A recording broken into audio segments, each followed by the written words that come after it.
করে ঘরে রাখতে হয়। তার মধ্যে প্রথমটা হলো হলুদ। প্রথমটা কি আনে না? কাঁচা হলুদ দশমীর দিন আনে আপনাদের। এই এই হলুদটা ফেলতে নেই, 1 বছর ঘরের মধ্যে রেখে দিতে হয়।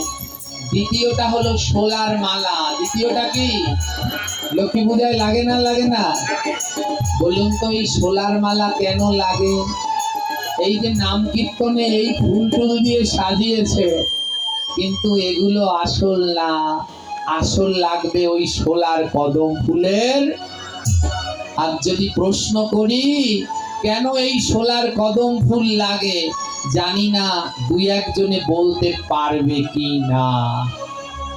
হ্যাঁ, এত সুন্দর ফুল কিন্তু তাও নাম কীর্তন হবে না, ওই শোলার কদম ফুল লাগবেই। দেখবেন ওই কালকে কীর্তন তো আজ অধিবাস হবে না, ওই ঘটে গোবিন্দের মাথার উপরে দেখবেন শোলার কদম ফুল দিচ্ছে। এইয়াতেও দিতে হয় আম পাতা আর শোলার কদম ফুল। লক্ষ্মী পুজোয় যে শোলার ফুল আনে, এটা ফেলতে নেই, 1 বছর ঘরের মধ্যে রেখে দিতে হয়। হ্যাঁ, যদি আবার কোনো সময় দেখা হয় তাহলে বলবো এই শোলা গাছের সৃষ্টি কিভাবে হলো, আর কেন শোলার ফুল ছাড়া কোনো দেব দেবীর পুজো হয়? শোলার ফুল ছাড়া কোনো পুজো, দুর্গা পুজো বলেন, কালী পুজো বলেন, সব পূজায় কি লাগবে? কেন লাগে জিজ্ঞেস করলে আর বলতে পারি না। সব কিছুর একটা কারণ আছে, তত্ত্ব আছে। হ্যাঁ, 3টা জিনিস। তাহলে প্রথমটা কি ফেলতে নাই লক্ষ্মী পুজোয়? দ্বিতীয়টা আর তৃতীয়টা হলো নলটনি ফুল। ওই যে নলটনি ফুল থোকা শুদ্ধ লতা পাতার সাথে আনে, ওটা ফেলতে নাই। এই 3টা জিনিস ঘরের মধ্যে 1 বছর রেখে দিতে হয়। কয় বছর? 1 বছর রেখে দিতে হয়।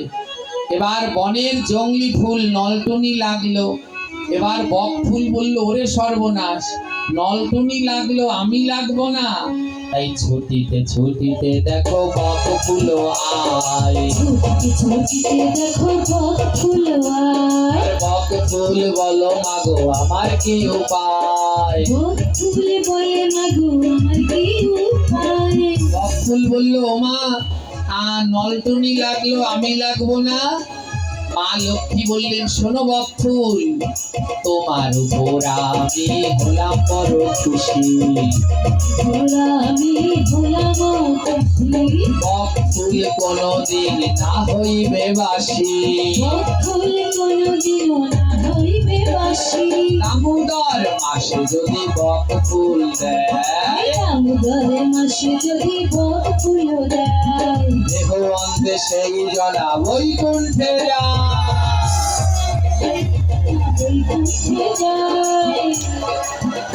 বাবা আপনারা জানেন কিনা জানি না, দামোদর মাসে গোবিন্দকে একটা হলেও বক ফুল দিতে হয়, জানেন? বক ফুল দিতে হয়। দামোদর মাসে গোবিন্দকে বক ফুল দিলে কার্তিক মাসে সে মৃত্যুর পরে কোথায় যায়? বৈকুণ্ঠে যায়। আর কি আশীর্বাদ করলেন? বক ফুল কোনদিন না হইবে বাসি। আর যেইভাবে দেবে তাতে প্রভু হবে খুশি। বক ফুল কোনদিন বাসি হয় না। তোমার জবা ফুল গোবিন্দ চরণে দেয়া যায় না? যায় না? যায় না? যায়। বাসি হয় না? জোরে বলেন। হয়তো বাসি হলে জবা ফুল দেয়া যাবে? জোরে বলেন। কিন্তু বক ফুল কোনদিন বাসি। তোমার কুমড়ো ফুল গোবিন্দ সেবায় লাগে না? লাগে না? জোরে বলেন। এখন কথা বলেন আমার মায়েরা, লাগে না? লাগে না বলে কেন কুমড়ো ফুলের বড়া বানিয়ে দেয় না? তাহলে কুমড়ো ফুল কি তুলে গোবিন্দের চরণে দেয়া যায়? কিন্তু কি বানিয়ে দেয়? বড়া বানিয়ে দেয়। আর বক ফুল এমন এক ফুল, গোবিন্দ বললেন বক ফুল কোনদিন না হইবে বাসি। যেইভাবে দেবে তাতে প্রভু হবে। যদি কাঁচা দাও তাতেও খুশি, আর বড়া বানিয়ে দাও তাতেও খুশি। তাই গোবিন্দের বড় প্রিয় হলো বক ফুলের বড়া। তাই যদি কেউ বক ফুলের বড়া বানিয়ে দেয় তাতেও খুশি, আর কাঁচা দিলে তাতেও খুশি। এবার পদ্ম ফুল বলে, ওরে সর্বনাশ, বক ফুলও লাগলো, নলটুনিও লাগলো, আমার দোষ কি?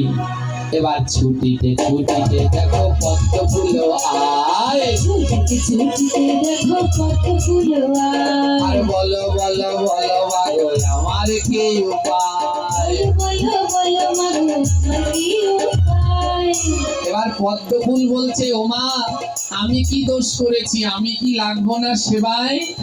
মা লক্ষ্মী বলছে পদ্ম ফুলকে, তোমার কোনো দোষ নাই, দোষ আছে বোটায়। তোমার কোনো দোষ নাই, দোষ আছে বোটায়। পদ্ম ফুলের দোষ কোথায়? বোটায় কি আছে? আল আছে, আল। বলে ওই ওর যদি আমার গোবিন্দের চরণে লাগে, আমার গোবিন্দ ব্যথা পাবে না। তাই মা লক্ষ্মী কি করলেন? লক্ষ্মী বলে আজ আমি দিলাম অভিশাপ, লক্ষ্মী বলে আজ আমি দিলাম অভিশাপ। গোবিন্দ পূজায় ফুলের ফোঁটা হবে মা, ওই গোবিন্দ পূজায় ফুল ফোটা হবে মা। ফোঁটা সহ পদ্ম ফুল কেউ যদি দেয়, ফোটা সহ পদ্ম ফুল কেউ যদি দেয়, 100 বছর তাহার নরকে বাস হয়। 100 বছর তাহার নরকে বাস হয়। বাবা ওই ফোঁটায় আল থাকে, আর সেই আল যদি গোবিন্দের চরণে লাগে ব্যথা লাগে না? লাগে না? তাই মা লক্ষ্মী অভিশাপ দিলেন, বোটার সাথে কেউ যদি পদ্ম ফুল দেয় তাহলে তার 100 বছর নরকে বাস হয়ে যাবে। কত বছর? এই বোটার সাথে পদ্ম ফুল দেয়া যাবে? জোরে বলুন। জবা ফুল, পদ্ম ফুল এগুলো বোটার সাথে ভগবানকে দেবেন না।